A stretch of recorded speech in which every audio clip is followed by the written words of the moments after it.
वो दिसंबर की सबसे ठंडी रात थी। कोहरे ने पूरे गांव को सफेद चादर में ढक रखा था। इतनी ठंड थी कि सांस भी बर्फ जैसी लग रही थी। लकड़ियां चट-चट की आवाज कर रही है। आसमान में चांद बादलों के पीछे छुपा है और चारों तरफ बस धुंध ही धुंध है।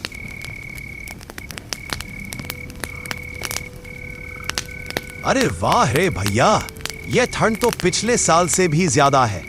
लगता है इस बार बर्फ गिर जाएगी गांव में ही। सच कहा दादा, पिछले साल तो याद है ना, जब तुलसी के पास की नहर जम गई थी।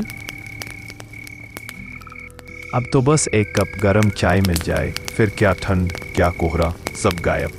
चाय तो छोड़ो भैया, कोई कहानी सुना दो, ऐसी कि नींद ही उड़ जाए। गुड्डू की बात पर सब हंसने लगे, लेकिन फिर सबकी नजरें मुड़ गईं दादा की तरफ, गांव के सबसे बूढ़े और समझदार आदमी की तरफ।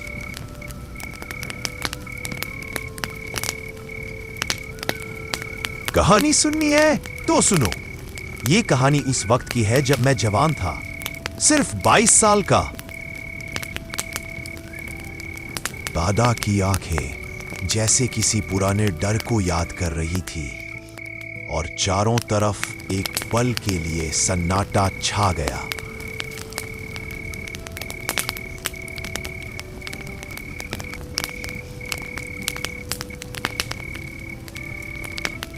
उस वक्त मेरी छोटी सी किराने की दुकान थी।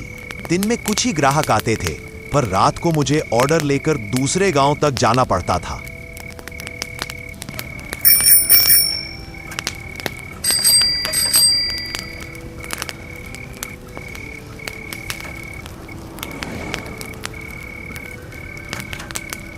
एक रात थी, ठीक ऐसी ही, ठंडी कोहरे से भरी। मैं अपने दोस्त की साइकिल लेकर सामान देने निकला। कोहरा इतना घना था कि हाथ आगे बढ़ाओ तो भी कुछ न दिखे। रास्ते के दोनों तरफ खेत और बीच में अकेली कच्ची सड़क। मैंने एक दुकान पर सामान दिया और वापसी के लिए चला, लेकिन पता नहीं क्यों लगातार ऐसा लग रहा था कि मैं बार बार उसी जगह आ रहा हूं।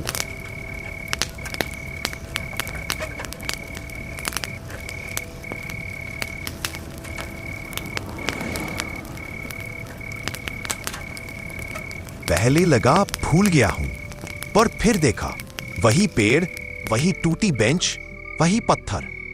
तीसरी बार जब उधर से गुजरा तो मेरी रूह कांप उठी। दादा के हाथ स्टीयरिंग पर कांपने लगे। पीछे से औरत की धीमी हंसी सुनाई दी।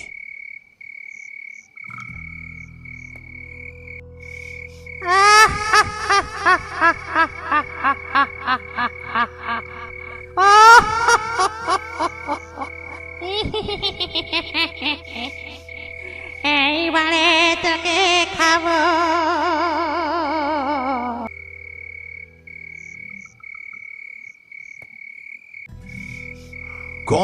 कौन है वहां? उस रात दादा को पहली बार छलावे का सामना हुआ था।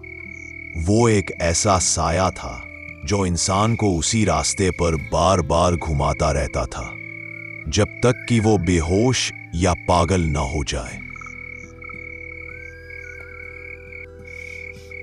मैं उस रात 12 बजे से लेकर सुबह के 3 बजे तक एक ही जगह पर घूमता रहा।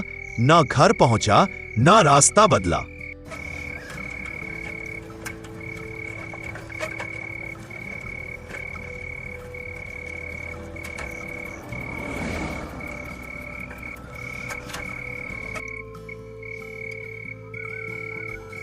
फिर दादा, फिर क्या हुआ? फिर मैंने दूर से एक दिया जलता देखा। मैं उधर भागा तो देखा कि गांव का एक तांत्रिक पूजा कर रहा था।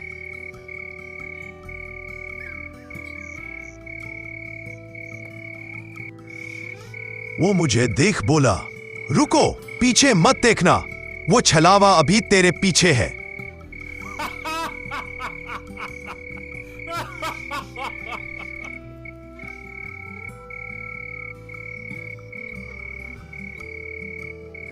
फिर दादा, फिर क्या हुआ? उसने मेरी जेब से रोटी का टुकड़ा निकाला और आग में डाल दिया, और जैसे ही धुआं उठा वो औरत की चीख गूंजी, तूने मेरा रास्ता तोड़ दिया। और उस रात के बाद दादा कभी उस रास्ते पर नहीं गए। लोग कहते हैं अब भी ठंडी रातों में कोहरे में वो साया घूमता है, और जो भी उसे देख लेता है वो फिर कभी घर नहीं पहुंचता। और आज ठीक वैसी ही रात है, ठीक वैसा ही कोहरा। दादा की बात सुनकर चौपाल पर बैठे सब लोग चुप हो गए। कहीं दूर से मंदिर की घंटी की आवाज आई, और कोहरा अब गाढ़ा हो चुका था। आग अब बस राख में बदल रही थी, लपटें बुझ रही थीं, लेकिन सबके दिल में डर की आग जल चुकी थी। दादा, उस छलावे का चेहरा कैसा था? चेहरा? वो तो हर बार बदलता था बेटा। कभी वो मेरी मां जैसा दिखता, कभी किसी छोटी बच्ची जैसा, और कभी मेरी अपनी परछाई जैसा। अरे बाप रे, मतलब वो इंसान नहीं था?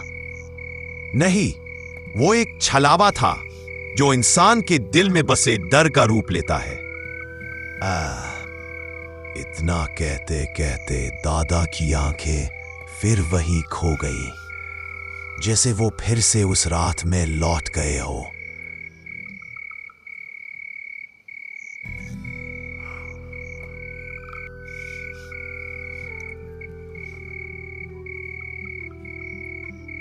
मैं उस रात अपनी साइकिल लेकर भागने की कोशिश कर रहा था, पर कोहरा इतना था कि मुझे आगे कुछ दिख ही नहीं रहा था। साइकिल रुक गई। मैंने देखा सड़क के बीच में एक औरत खड़ी थी।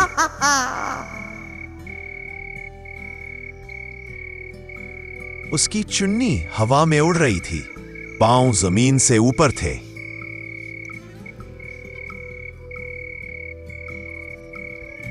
मैंने बस भगवान का नाम लिया और चिल्लाया, जो भी है मुझ पर दया कर।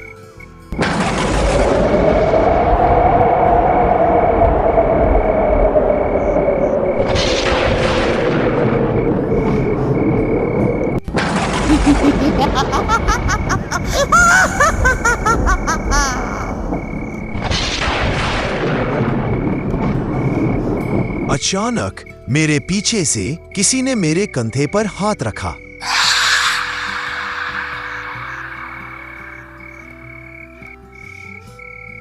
इतनी जल्दी जा रहे हो? ठंड लग रही थी ना?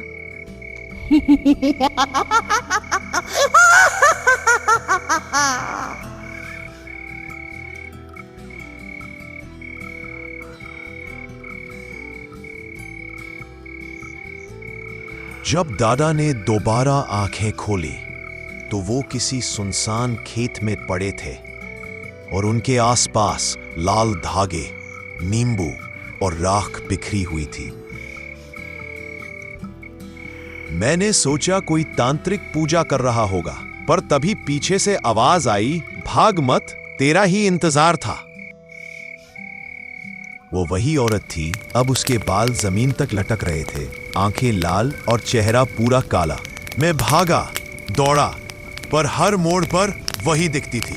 और फिर अचानक सब कुछ गायब हो गया, जैसे किसी ने पल में अंधेरा निगल लिया हो। सुबह के करीब 3 बजे जब मैं बेहोश पड़ा था, तब गांव का तांत्रिक उधर से गुजरा। उसने मुझे पानी छिड़क कर उठाया, कहा, तू छलावे के घेरे में था, जिंदा बच गया तो भगवान की कृपा है। तांत्रिक ने फिर उस जगह पर पूजा पाठ किया और कहा, ये रास्ता शापित है, यहां रात में कोई ना जाए।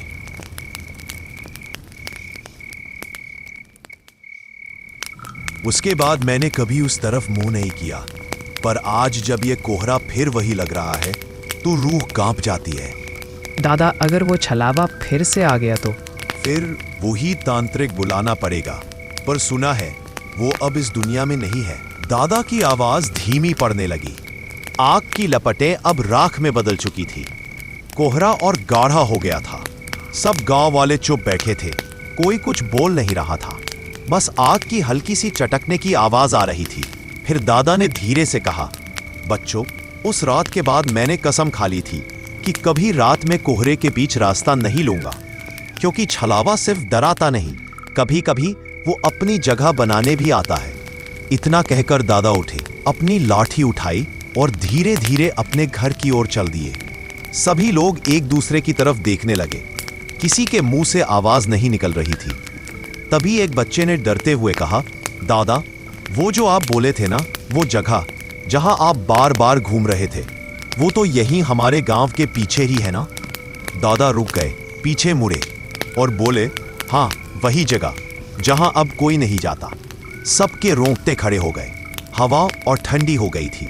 कोहरा धीरे धीरे उनकी तरफ बढ़ रहा था।